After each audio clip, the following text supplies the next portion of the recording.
Hey everyone, welcome back to our Rich Dad, Poor Dad Deep Dive series. We've already talked about the lessons and ideas in the first 3 chapters. Now we're diving into 4th chapter, the history of taxes and the power of corporations. This is where Robert Kiyosaki teaches one of the biggest secrets the rich have used for generations, how they legally cut their taxes, shield their assets, and keep more of their money working for them through corporations, while most people, especially the middle class, end up paying more taxes. Understanding this will help you understand how you see money, taxes, and corporations. This video will also help you practice your listening skills in English. It's a video with simple vocabulary for you to listen to. Now, let's begin. First idea. Robin Hood's story is completely wrong. The rich aren't the ones paying high taxes. The middle class pays more than the rich. Kiyosaki starts by talking about the classic Robin Hood tale. We grew up hearing that Robin Hood stole from the rich to give to the poor. But Rich Dad says the real system works in a different way. Governments tax the middle class heavily, and that money funds social programs for the poor. The rich? They often pay very little through smart legal structures. Poor Dad believed higher taxes on the rich were fair and necessary for society.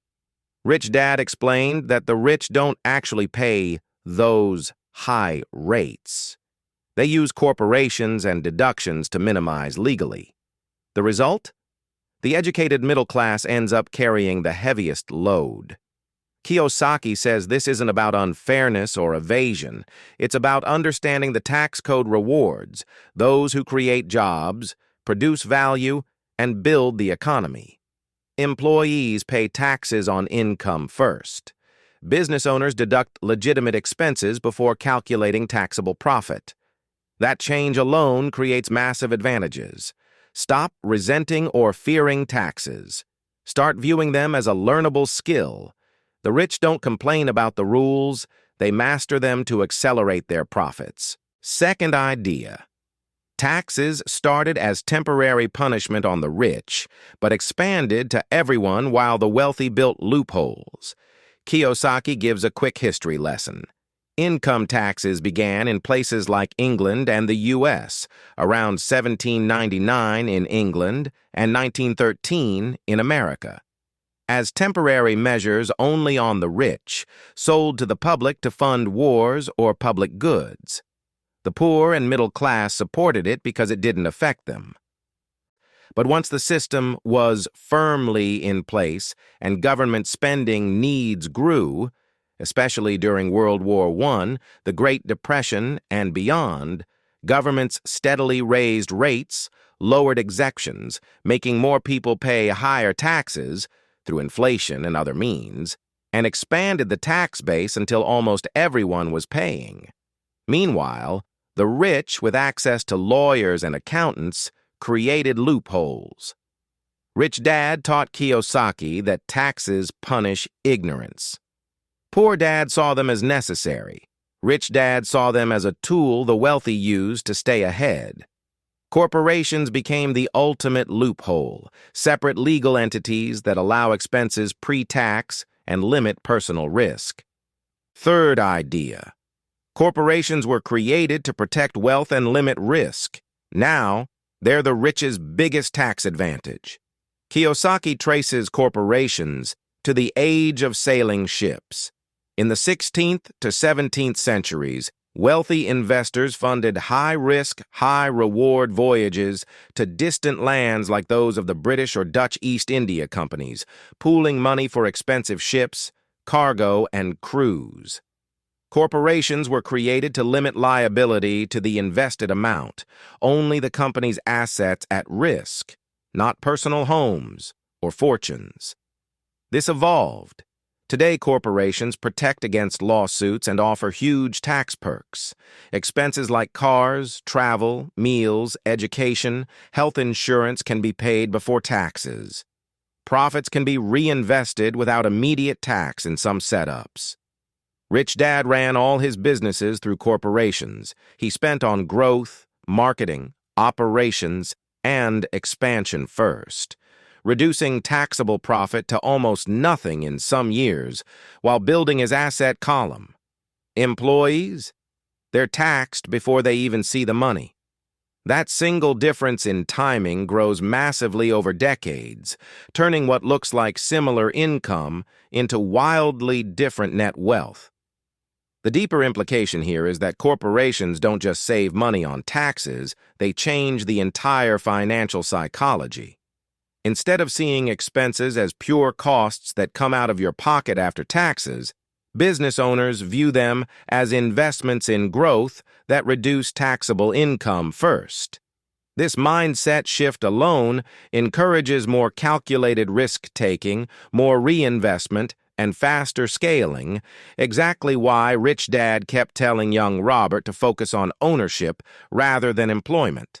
The corporation becomes a legal container that holds and multiplies wealth while protecting it from both creditors and excessive taxes. Fourth idea: employees pay taxes first and spend what's left. Business owners spend first and pay taxes on what's left.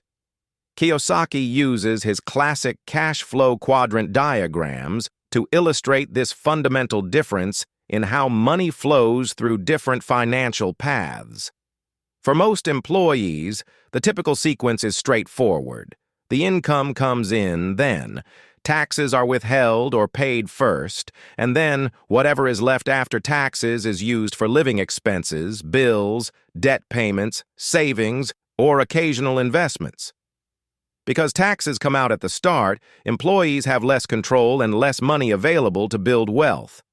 Inflation, rising costs, and bracket creep further erode what's left, making it hard to get ahead.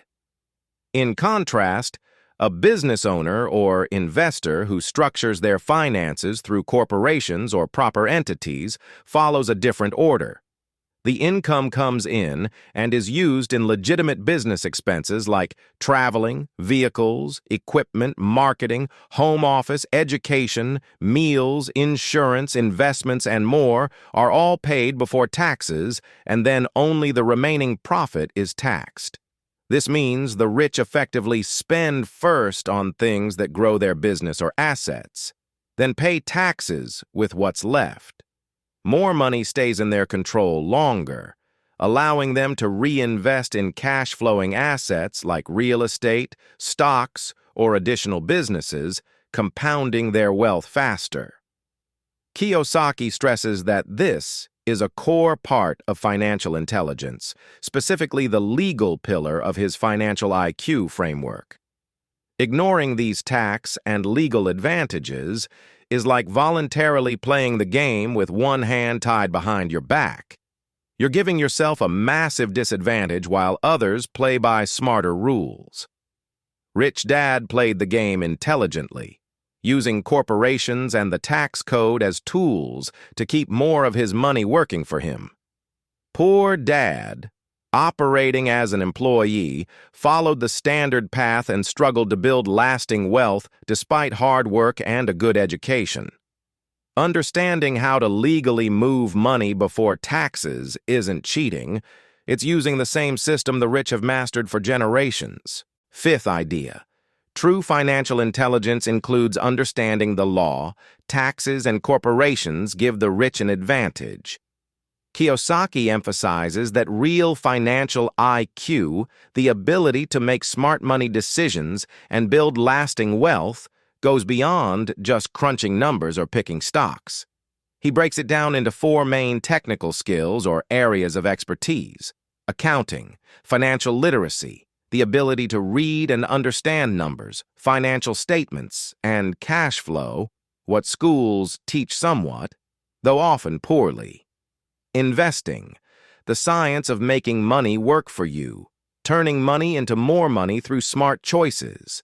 Understanding markets, grasping supply and demand law, awareness of accounting rules, corporate structures, state and federal regulations, and how to use them legally to your benefit. Schools teach the first three poorly, but they completely skip the law part, leaving most people vulnerable. Rich Dad used corporations to protect his assets, minimize taxes legally. Rich Dad mastered this area. He used corporations not just for liability protection, but as powerful legal tools to minimize taxes and protect assets in ways most people can't. Poor Dad, despite his advanced degrees, PhD-level education, and government job, never learned these rules, so he paid full personal income taxes his entire career, with little left to build wealth or shield from lawsuits and creditors.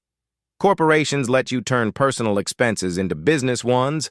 Think business-class flights, company vehicles, professional development courses, even certain meals or entertainment. This isn't cheating. It's using rules governments created to encourage entrepreneurship, job creation, and economic growth. Sixth idea. The rich build wealth faster because they use taxes as a tool, not an obstacle. Kiyosaki concludes that corporations are why the rich compound wealth exponentially faster. They reinvest pre-tax dollars into more assets, with far less tax drag slowing them down. Employees must reinvest after-tax dollars. Growth is slower by design, sometimes dramatically slower over long periods. This connects to one of the previous lessons. Mind your own business, Chapter 3. Once you structure it correctly with the right entity, taxes shift from being an enemy that takes from you to an ally that actually helps you grow. The system is intentionally built to reward people who produce value, create jobs, take calculated risks, and contribute to the economy in ways that benefit society at large. When you play by those rules, legally and ethically, the government effectively subsidizes your wealth building through lower taxes. The rich don't fight the tax code. They study it, comply with it, and let it work in their favor. That shift in perspective, from seeing taxes as a burden to seeing them as a built-in accelerator, it's one of the biggest secrets to why the gap between the rich and everyone else keeps widening. Seventh and final idea, to win financially, master the rules, including taxes and corporations, starting small and legally. Chapter 4 concludes with the idea that the rich don't break laws. They master them. You don't need to be a millionaire or run a huge company to start gaining these advantages. Even small business owners get real advantages when they structure correctly and legally. Poor Dad followed the traditional employee path his entire life. Hard work, high education, and full tax compliance. Yet, ended up in constant financial struggle. Rich Dad, by contrast, used the exact same tax code and corporate laws as tools, leading him to freedom, abundance, and true financial independence. The real gap between them wasn't intelligence, luck, or even starting capital. It was knowledge and education. Schools teach almost nothing about taxes, legal structures, or how the wealthy actually play the game, leaving most people at a permanent disadvantage. That's why Kiyosaki urges you to take responsibility and self-educate. Books, online resources, and many other methods to educate yourself. Close that gap yourself, step by step, and watch how your financial decisions improve. That's Chapter 4 explained. Understanding taxes and corporations is one of the biggest unlocks in the entire book. Click that like button, subscribe so you don't miss the next video, where we'll talk about Chapter 5, The Rich Invent Money. See you in the next video.